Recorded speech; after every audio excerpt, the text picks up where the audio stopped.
Welcome to the 16th episode of Supply Chain India. Life without challenge is unheard of. Rich or poor, each have their own quota. Vidya Prakash from her Singapore perch peeps into her immediate neighborhood to see what Malaysia's richest man faces because of the pandemic. Is he able to hold on to his vast business empire, or is he compelled to sell off a part of his business? What the Shangri-La owner did in these trying times. Malaysia's richest man, Robert Kuok, is one of the celebrated global business magnates hit hard by COVID. His Shangri-La luxury hotel empire has to face the wrath of the pandemic with the entire world shutting down and banning air travel and therefore tourism. Trying to salvage his position, he found a solution in one corner of his vast business empire. He decided to sell off his courier business. Kuok also owns Kerry Logistics with a heavy Asian footprint, meeting the growing needs of logistics for long. In these troubled times, when the Chinese came knocking on his doors, wanting to buy the courier business, without hesitation, he gave his asset. The Chinese buyer is none other than SF Holding, one of the renowned players in mainland China in the courier domain. SF Holding is the FedEx of China, and Jack Ma's STO Express, though small in size, is a rival in this business. So when SF Holding offered to buy 52% of Kerry Logistics courier business for approximately 2.5 billion American dollars, Kuok gave in. This will benefit both sides. The e-commerce boom is generating a huge business opportunity for courier companies. By taking over Kerry Logistics, SF Holding will strengthen its distribution arm, thus staving off any possible major threat. As far as Kuok is concerned, he is equally able to stem the rot. Instead of selling equity in his hotel empire, which he is hopeful of bouncing back sooner rather than later, with the vaccine rollout gathering momentum across the world, giving away the majority stake to the Chinese neighbor came as an easy option. By the way, he has not sold off Kerry Logistics in its entirety. Thus, it's a win-win for Malaysia's richest man and as well as the Chinese version of FedEx. The Kerry Logistics purchase is expected to help SF Holding to look beyond China. That was Vidya Prakash from Singapore on how the booming economy and courier business came to the rescue of Malaysia's richest businessman to stay afloat in his challenging COVID times. We will be back with you soon on the other side. Stay tuned.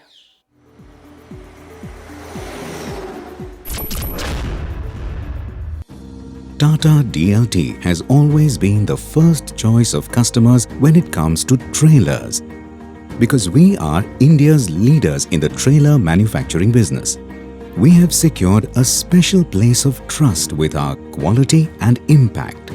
We believe in constantly improving and giving customers more and more options to suit their needs. We noticed that there is a gap between 46-ton and 55-ton GCVW. To bridge the gap, we have come up with a solution that redefines goods vehicles. With the consistency in best performance, our engineers came up with innovations in the designing and upgraded the technology. We are happy to introduce to our customers Tata DLT Gajraj with upgraded technology and design. The conventional axle arrangement in the 4x2 prime mover has been redesigned to enable an increase in the payload up to 6.5 to 9 tons. This increase is within the permissible limits of CMVR. Different configurations are available with the upgraded design. All the designs are ARAI approved, making them more authentic and trustworthy. The Gajraj range of trailers has successfully passed the ARAI track trail test as per AIS 113 at WABCO Chennai with the ARAI certified Tata DLT axle and Tata DLT 13-ton air suspension kit. Weight distribution along the axles is managed so as to ensure effective carriage. Hence, the customer gets about the same load in a 4x2 prime mover that was possible with a 6x4 prime mover, making it cost-effective and curbing the need to invest in a higher-end prime mover. Our Gajraj range offers 3 types of configurations, that is, in 52-ton, 54-ton and 55-ton. This redesigning is sure to reduce the operating cost and increase your profitability. Choose your variant and prosper with Gajraj.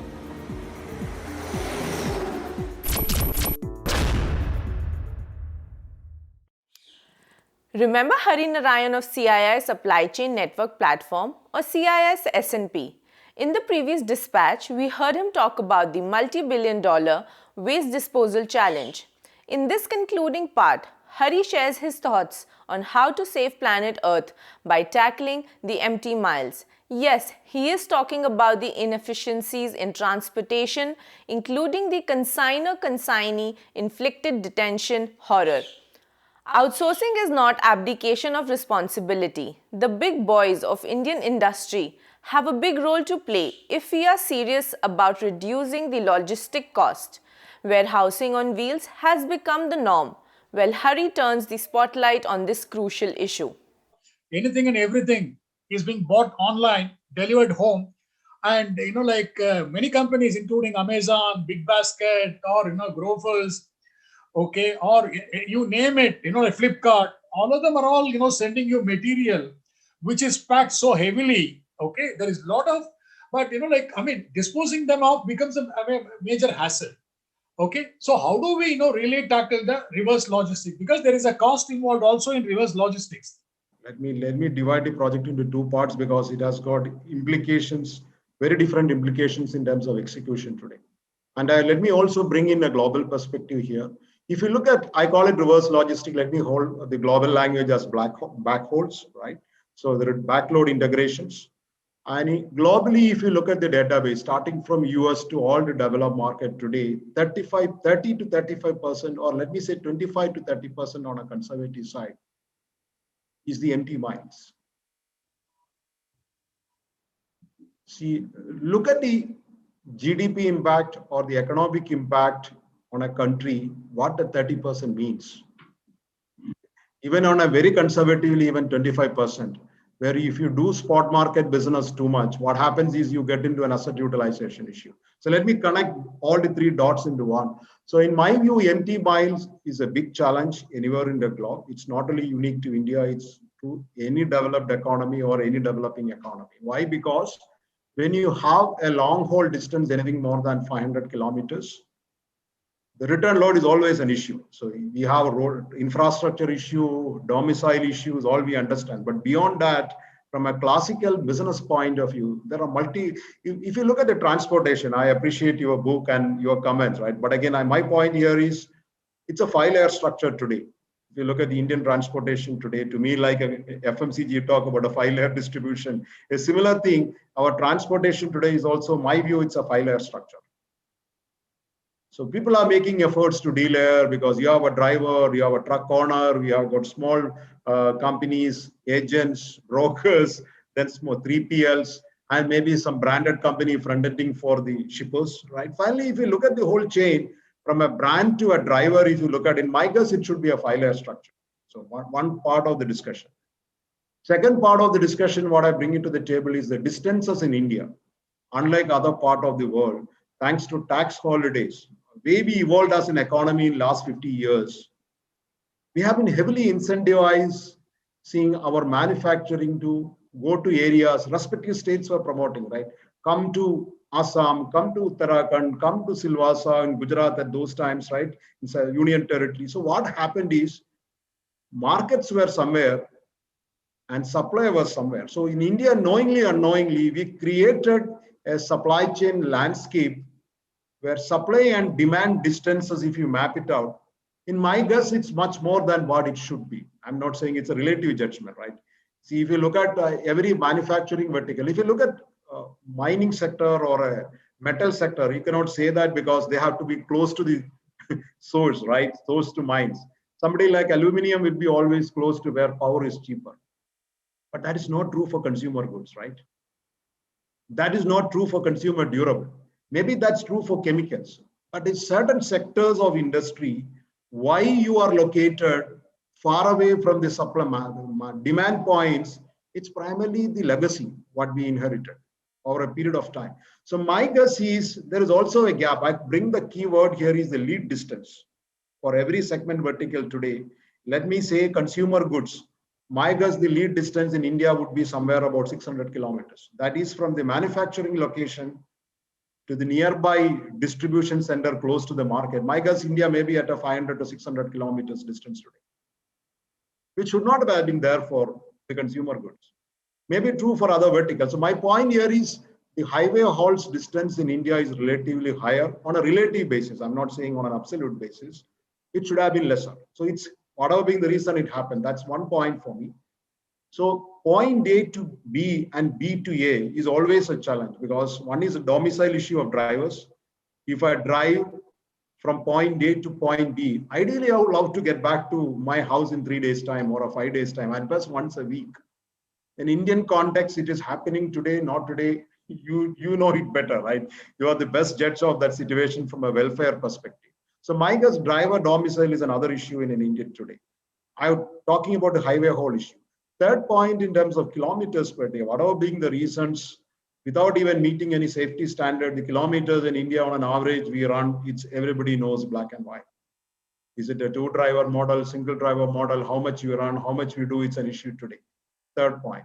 Fourth point today I bring a discussion is an accountability between buyer and a seller. Here what's happening, the turnaround time between both the ends. You may dispatch a truck from your factory with a very fine precision of dispatching in within 3 hours window at best, or 2-hour window. But look at the situation, the cash payment to this guy's driver need to be, take the truck out and he may wait for maybe about 6 hours waiting for the cash to come for him to drive in. You know it better. You are the best person to talk about it. Let's look at all these things that are on the other side for unloading, right? So look at how many hours, if you reach on a Friday evening after lunchtime, most of the cases I know from my experience, the truck will be unloaded only on next Monday morning. Where is the accountability coming? Who is responsible for it? And I am bothered because I pay for a one-way trip. I'm not bothered. I have a fixed rate. I pay the money. I'm very happy about it, whether as a transporter, whether as a shipper. But issue here is it is a systemic issue. It is an ecosystem issue. Nobody talks about it. So this is what. Hari, I always say, I mean, you spoke about the detention time, long detention time, which is actually improving the logistic efficiency or operational efficiency. I always, find that outsourcing model is one of the biggest culprits.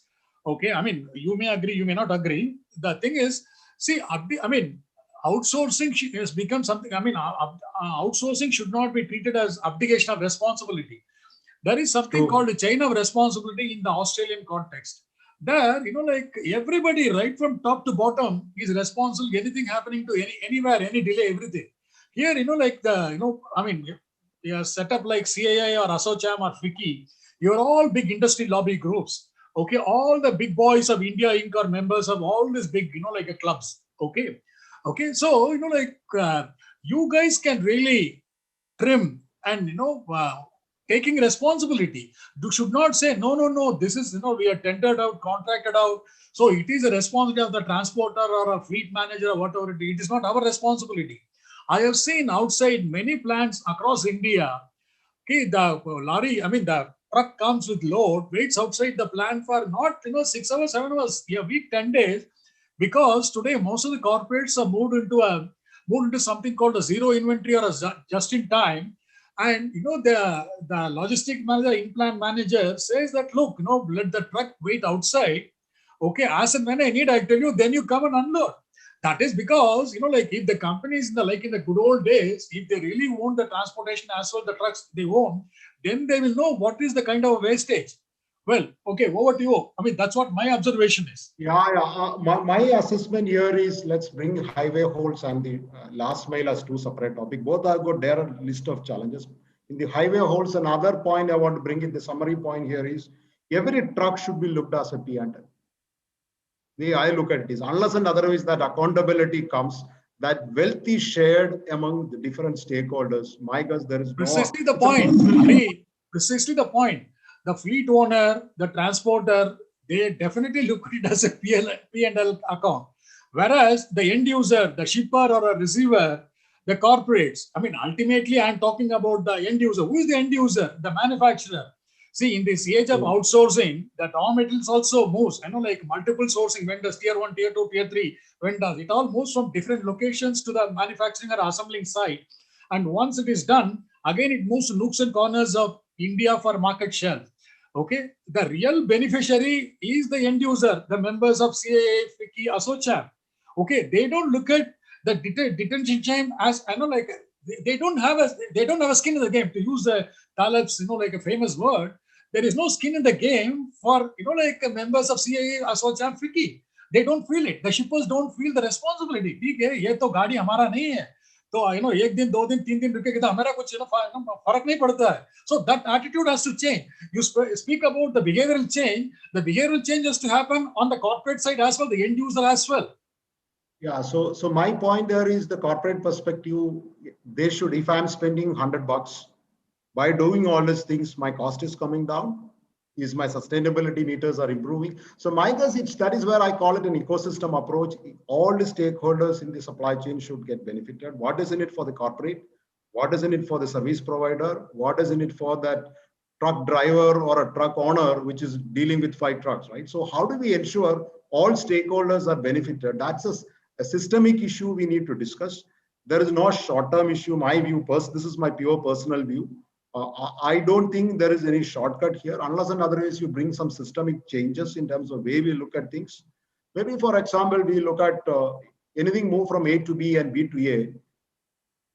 See, today from a corporate perspective, I dispatch it out. And if I don't, getting a return load is none of my interest today because there is no incentive for me to incentivize that thing, right? So currently it's not happening. Unless and otherwise, I run the whole transportation on a what you call dry lease model or a private lease model. If I don't run it, I don't have any interest because I'm paying only for point A to B. From my P&L point of view, see, everybody has to look at their P&L. From my P&L point of view, by doing the extra mile, what is in it for me? So I don't gain anything. Maybe I may have little incentives of better inventory turns at best.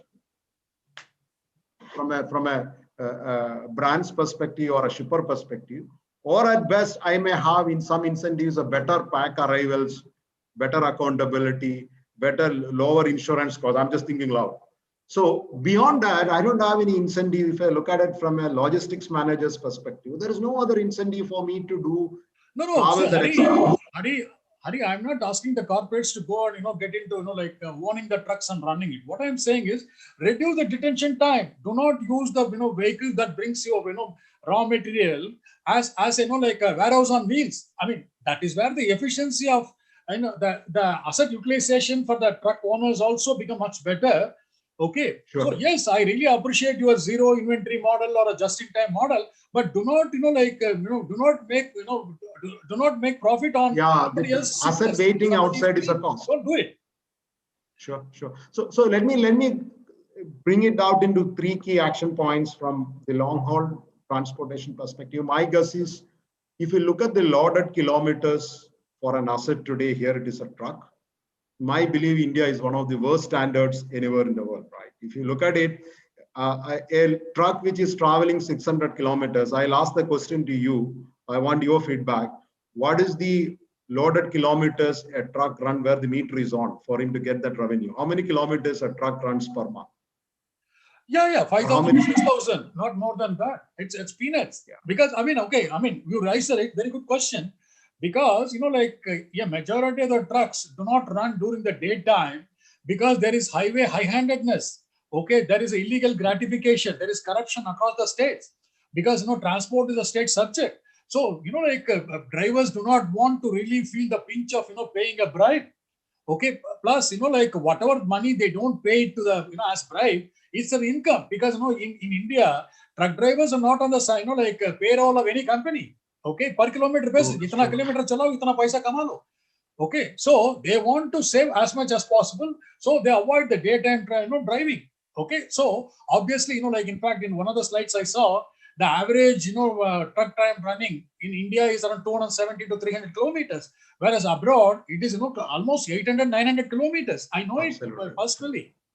Okay. Yeah, more than kilometers running, my guess is overall, as you rightly said, we have good roads, as you rightly said. Now, it's not an issue. Issue should be more of a collaborative approach between different stakeholders and making it happen. And whatever support required on the government side, we need to list it down and see what are those gaps. Maybe some of the digitalization. Now I'm bringing the next discussion. So on a gap analysis basis on the current situation on long haul trucking, to me, which is the key issue today, is all about getting the utilization right for Metro. So I think my assessment is the utilization today in India is below 50%. If I can ideally, I'm not saying 100%, if I can run 85% utilization possible by design today, and we are below 50% today. Why it's below 50%? We have 1, 2, 3, 4, 5 listed. Don't we all know what are those 1, 2, 3, 4, 5? So can we bring some action points? Can we bring a collaborative approach between different stakeholders, do POCs, right? Brands come together with the service providers. Like I talked about green packaging, what we need is commercially viable, successful POCs happening in the marketplace. Moment seeing is believing for everybody. We want to touch and feel success, right? We don't believe success without seeing it happening at a smaller scale. So responsibility for all of us as work groups is to see that we have got action points happening at ground level. Biggest enabler today is technology today. So as we all spoke about digitalization in the transportation sector, is the future, is the need of the hour. It's all there, especially for India, cost of execution is much more lower than other countries. So the biggest enabler for us, discuss, debate, deliberate, and come with clear white paper and action points, what we need to do as a community to get this utilization. I call it subpar asset utilization or a suboptimal asset utilization, what is there in India. Can we get it right? I'm not saying get it right. Show the roadmap, no? Show the blueprint through POCs. Baby steps. Let's take the baby steps. Yeah, baby steps. Show it to the industry. That is my view. My view, the gaps are these 1, 2, 3, 4 we spoke. Kilometers they run, domicile issues of drivers, SLAs and the contractual norms which you already sign off, the transportation. When you have a one-sided agreement, there is no accountability for me to rotate the asset faster. So for example, if you have somebody coming and say that I will give you a rate, which is linked to my SLA of rotating it faster, so the rates should be cheaper, right? Some kind of a modeling we need to happen on the contractual terms. Another most important thing in my view going forward on the transportation side is we spoke about distance, we talked about domicile, we talked about technology, and I have some few other points. Yeah, some of the safety standards, right? So while doing all those baby steps, we need to simplify our process too. So there are a lot of opportunity today for bringing some standards. Like as you rightly said, what could be the SOPs to drive in the daytime? What could be the SOP, how many kilometers a driver should run by real time? Because technology is available today. Like US, what you have the ELD mandates, right? A driver cannot run more than some 60 hours per week or 72 hours per week. Even running for so many hours, by design, you should take a break, and it's captured by technology. Technology gives the right visibility. Right? So if you are running, for example, 8 hours, how do we know it takes a break, right? The moment you take a break, there should be a machine learning or machine interface of the truck, like we call it the GPS or any technology, right? Technology is a commodity. The adoption of technology is the need of the hour into your business case. And if you can do that, you know exactly how many kilometers a driver is running. The moment you bring transparency to the project, right? So the systems will automatically improve and bring in the right practices, one point. Second point is the volatility in the supply demand today. Whether do you have a capacity issues, you have a seasonality issue. India is a season of summer season, beverages consumption will shoot up, mango season will grow, right? So you know more, you are a best judge of the situation. So how do we tackle seasonality issues? how to tackle month and seasonality. Indian corporates always will have a month and seasonality issue. You have a Diwali festival issues, right? Issue here is India's theory of averages will not work in logistics, in my understanding. What I learned in the last 25, 30 years is no theory of average will work in logistics. You cannot budget your infrastructure for spikes. Way you can bridge those infrastructural gap is through process capability, which I mean process capability here is technology as an enabler. So how do I get the best utilization of an asset at the testing times? So how do we bring in transparency? How do we use technology as an enabler in making this happen? So what we as a work group, so what do you do in our CISNB forum? We created 5 work groups. And we have got members working in each work group, or a 25-member work group is already being charted out. These are all user industry people. So what we kept here is in the initial round, we will not have any service provider as part of this group. We will only bring in user industry perspective so that there is no dilution on capturing shipper's voice. We should not mix it up with the service provider's voice. So what we kept is, in fact, the users brings a very, very, excellent perspective, because they have a very huge skin in the game. Because like so you said, they are the manufacturers. Okay, they produce, they create, very tangible goods, and they are in the process of, selling those products. They also add certain, unwanted waste, these vagera things. So elimination of all those things. See, that's what I keep saying. What is, Japanese Kaizen is all about? Elimination of waste, reduce the waste. Absolutely. You cannot eliminate 100%. Even if you bring it down from, 100% wastage to like a 90%, from 90%. I mean, it has to like slightly, sliding scale kind of a stuff. Okay, good that, the move to use, only come together, the users coming together, and, create, that's where the real resource, the real knowledge happens at that end. Okay, that's excellent, initiative, Hari. Fantastic. So we have 5 work groups. I wanted to talk about on the last mile, the reverse logistics last mile, please. So I've been also a little bit studying on the reverse, like, in the e-com space, a lot of B2B players are very aggressively in the market. About a dozen companies which are heavily funded. A lot of professionalism has been brought into the last mile. So last mile is all about consumerism. And in my perspective, where call it is the consumer market or the e-com market or B2B, B2C e-commerce space, right? So that is one drives most of the... Because, more than 50-60% of Indian population, 1.3 billion. Okay, the total population, and every single, almost every, 1 in 2 person is a consumer of something or other, whether it's a chocolate, toffee, or a matchbox, or, anything you buy from Absolutely. a supermarket, neighborhood, kirana wala, Gupta ji ka dukan. So everybody consumes something or other. There is a packaging involved. There is, return. People don't like, return. All those things are happening. So yeah, please. Yeah, there my view is, like I spoke about waste, here also the biggest challenge is delayering, right? If you look at the manufacturer to a consumer like you and me, if you have to ask how many layers you have it today, my guess it's about 6. 6. Supply chain layers. How many times, right? So you have a factory. Let me simulate the whole situation. You have a factory XYZ producing a stuff like a personal care or a detergent product. They dispatch it, their factory has been growing. So what they did is they have a DC just outside the factory, because factory, there is no space available for warehousing. So what I do, I just hire a third-party warehouse just outside my factory. So that become an upstream DC for me. That upstream DC not only does that consolidation, your upstream DC also gets the load from multiple contract manufacturing units. They consolidate the load. So you have a factory, point 1. You have an upstream DC, point 2. It travels 500 kilometers, 600 kilometers, all the way down to a downstream DC of the same XYZ. Right? Third point. Fourth point, if you have to simulate from there, it goes to maybe to a wholesaler or to a large distributor in each state or at a district. From the distributor, you may have another system. Hey, fine, I have some wholesalers working with me as smaller distributors, which it takes the material and take it, because they not only do the physical distribution, they also manage as cash, right? So, and also they give the local market intelligence. So it's not easy to remove this layer.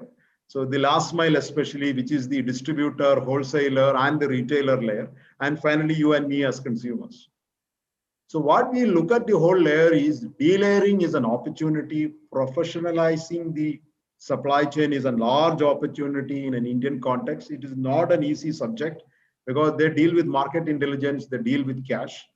So, but the evolution of e-commerce and B2B, B2C retailing way it's happening, or a metro cash and carry kind of a format, I believe retailing is here to change.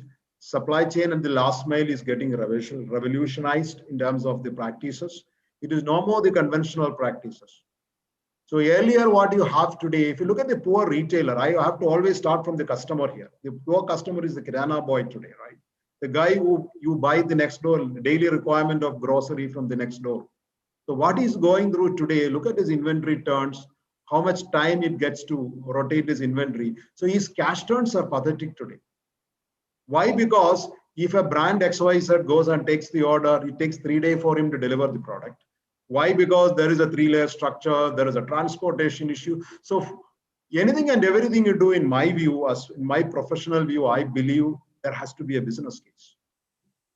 So you have to look at, by design, are you improving or reducing your performance matrices in terms of cost, in terms of inventory turns or cash flows? Whatever improves, that's the business case. In my view, there is a huge window of opportunities for last mile logistics. That is exactly the B2B and B2C and a lot of last mile delivery companies which are heavily funded operating in the country. All of them are smart entrepreneurs, educated. They exactly know what they are talking. They are using technology to the best of the best thing. But issue here is India is a large country, right? So you can do few pilots here and there, commercially scaling it up. We need to collaborate and make it happen. Standardization is another major issues in terms of technology, IT, because the GPS things and the shop numbers. So a lot of things governments can play in terms of standardization, IT exchange protocols. How do we communicate with each other? There has to be some document to be generated in terms of, because today, for example, what I'm telling is the poor kirana guy, about 10 IT companies or 10 service providers are going and telling, I will take over your shop, I'll manage everything, right? So 5 guys talking to him with 5 IT platforms. What the poor guy will do? And tomorrow, another big daddy from industry XYs and other big guys will come to and say, I'm the big boss. All these guys are history, please work with me. Information overload. So my case here is, we need to have some certain documentation and practices, and standardization should be discussed. What should a poor kirana guy should do, right? If I have to coexist as my kirana business as it is, or a service provider as it is, how we all coexist in the consolidation space. Fantastic. Somebody has to see through 5 year or 3 year ahead of time. If you don't do it, this is exactly what happened in real estate business in terms of urban development will happen also in logistics, according to me. So proactively, we should start talking this. We should discussing this, the role of standardization, looking at the future. That was Hari Narayan of the Confederation of Indian Industry Supply Chain Network Platform. That brings us to the end of Supply Chain India episode 16. Hope you liked it. Share your feedback, share and subscribe to our channel. We will be back soon with another edition. Till then, stay healthy and stay safe. Goodbye.